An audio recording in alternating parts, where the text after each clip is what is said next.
ഞാനിന്ന് ഉണ്ടാക്കുന്നത് മയോണൈസ് ആണ്. ഇത് ഞാൻ മുട്ടയുടെ വെള്ളയും മഞ്ഞയും രണ്ടും യൂസ് ചെയ്തിട്ടാണ് ഉണ്ടാക്കുന്നത്. മുട്ടയുടെ മഞ്ഞ മാത്രമായിട്ടും വെള്ള മാത്രമായിട്ടും ഒക്കെ ഇത് ചെയ്യാറുണ്ട്.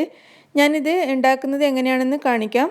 ആദ്യം തന്നെ ഞാൻ ഫ്രിഡ്ജിൽ വെച്ച മുട്ട അല്പം ചൂടുള്ള വെള്ളത്തിലിട്ട് വെച്ചിരിക്കുകയാണ്. റൂം ടെമ്പറേച്ചറിലുള്ള മുട്ടയാണ് ഇതിനു വേണ്ടി യൂസ് ചെയ്യേണ്ടത്. ഫ്രിഡ്ജിലുള്ള മുട്ടയാണെങ്കിൽ ഇതുപോലെ ചൂടുവെള്ളത്തിലിട്ട് വെച്ചാലും മതി. ഇനി നമുക്ക് ഈ മുട്ട ഒരു ബൗളിലേക്ക് പൊട്ടിച്ചൊഴിക്കാം.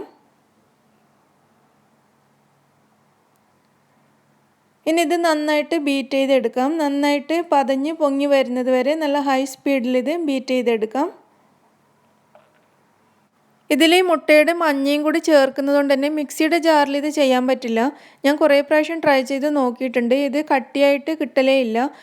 നിങ്ങൾ ഇത് മിക്സിയുടെ ജാറിലാണ് ചെയ്യാൻ ഉദ്ദേശിക്കുന്നതെങ്കിൽ മുട്ടയുടെ മഞ്ഞ ചേർക്കണ്ട, വെള്ളം മാത്രമായിട്ട് ഉണ്ടാക്കിയാൽ മതി. അതാകുമ്പോൾ മിക്സിയുടെ ജാറിൽ നമുക്ക് എളുപ്പത്തിൽ ഉണ്ടാക്കിയെടുക്കാൻ സാധിക്കും.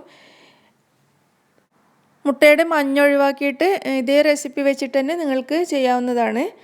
ഈ മുട്ട ഇവിടെ ഏകദേശം നല്ല കട്ടിയായി വന്നിട്ടുണ്ട്.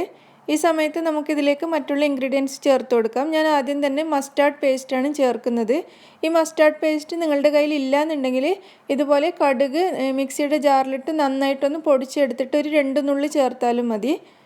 പേസ്റ്റ് തന്നെ വേണമെന്ന് നിർബന്ധമില്ല. ഞാനിതിലേക്കൊരു 1/4 ടീസ്പൂൺ മസ്റ്റാർഡ് പേസ്റ്റ് ചേർക്കുകയാണ്. നിങ്ങൾക്ക് ഈ മസ്റ്റാർഡ് ഫ്ലേവർ അല്ല വേണ്ടേ, ഗാർലിക് ഫ്ലേവറാണ് വേണ്ടെങ്കിൽ ഗാർലിക് പേസ്റ്റ് ചേർത്താലും മതി. ഇനി ഇതിലേക്ക് 2-3 നുള്ളി ഉപ്പ് ചേർത്ത് കൊടുക്കാം. ഉപ്പ് കൂടുതൽ ആവശ്യമില്ല. ഇനി വേണ്ടത് വൈറ്റ് വിനെഗറാണ്, അതായത് സുർക്ക. ഇത് ഞാൻ 1 ടേബിൾ സ്പൂൺ ചേർക്കുന്നുണ്ട്.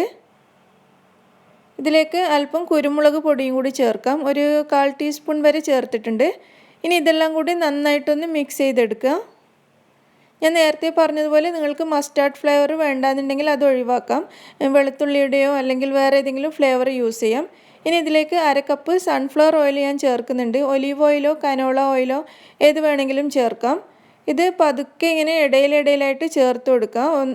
എല്ലാം കൂടി ഒരുമിച്ച് ചേർക്കണ്ട. കുറച്ച് കുറച്ചായിട്ട് നമ്മൾ ബീറ്റ് ചെയ്തുകൊണ്ടിരിക്കുമ്പോൾ തന്നെ ചേർത്ത് കൊടുക്കാം.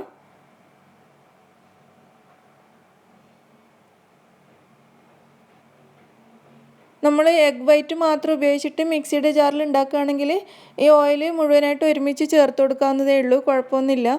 പക്ഷേ ഈ എഗ് യോക്ക് ചേർക്കുന്ന സമയത്ത് നമ്മൾ ഇതുപോലെ അല്പമായിട്ട് ഒഴിച്ചു കൊടുക്കുന്നതാണ് നല്ലതെന്ന് തോന്നുന്നു. നമ്മൾ മുട്ടയുടെ മഞ്ഞ ചേർത്തിട്ട് ഉണ്ടാക്കുന്ന സമയത്ത് ഇത് കട്ടിയായിട്ട് കിട്ടാൻ കുറച്ച് ബുദ്ധിമുട്ടാണ്. ഇത് ഞാനിവിടെ നന്നായിട്ട് ബീറ്റ് ചെയ്തെടുത്തിട്ടുണ്ട്. നല്ല കട്ടിയായി വരുന്നുണ്ട്. അങ്ങനെ നല്ല കട്ടിയുള്ള മയോണൈസ് ഇവിടെ റെഡിയായി കഴിഞ്ഞു. ഞാൻ നേരത്തെ പറഞ്ഞതുപോലെ മുട്ടയുടെ മഞ്ഞ ഇഷ്ടമല്ലാത്തവർക്ക് വേണമെങ്കിൽ മുട്ടയുടെ വെള്ളം മാത്രമായിട്ട് ഇതേ റെസിപ്പി വെച്ചിട്ട് തന്നെ ചെയ്യാവുന്നതാണ്. നിങ്ങൾക്കെല്ലാവർക്കും ഈ മയോണൈസ് റെസിപ്പി ഇഷ്ടമായി എന്ന് വിചാരിക്കുന്നു. ഇഷ്ടമായിട്ടുണ്ടെങ്കിൽ ലൈക്ക് ചെയ്യാനും ഷെയർ ചെയ്യാനും മറക്കരുത്. താങ്ക്